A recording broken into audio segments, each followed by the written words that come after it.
Right now at 6, a Vatican shakeup. A new law is changing how the Catholic Church handles sexual abuse. Fox 46's Matt Grant is live in South End after speaking to a survivor, and he says what this new law doesn't do enough, right, Matt?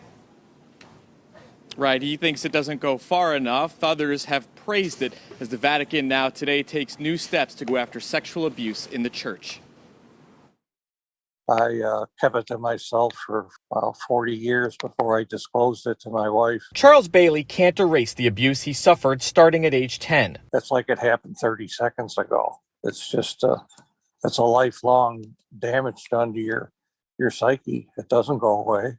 You just learn how to cope with it. Bailey says this took place in New York. He now lives in Raleigh and advocates for victims. In 2019, the Catholic Diocese of Charlotte published a list of 14 members of its clergy accused of child sexual abuse. Now the Vatican is updating church law to also criminalize the sexual abuse of adults by priests and lay people who hold church office. The new canon laws also punishes those who groom victims and anyone who fails to report abuse. The rules allow the church to sanction, remove, and excommunicate offenders. Church officials say allegations of child abuse are already reported to police. I think it's laughable is what it is. Bailey says it doesn't go far enough. They call this, their canon law, which is really nothing more than their good old boys rule book, really.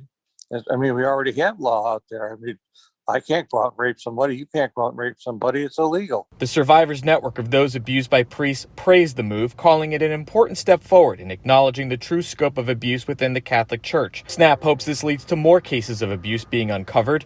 The organization urging the Catholic Diocese of Charlotte to update its list of those credibly accused of abuse to include former Chancellor Monsignor Mauricio West, saying they refused to list him or warn communities about him because Monsignor West preyed on young adults.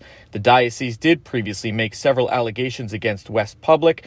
West stepped down and has denied any wrongdoing. Back live, the Charlotte Diocese says it welcomes the specificity of the new church law and believes this will build upon child abuse protections that were put in place about 2 decades ago. Live in Charlotte, Matt Grant, Fox 46.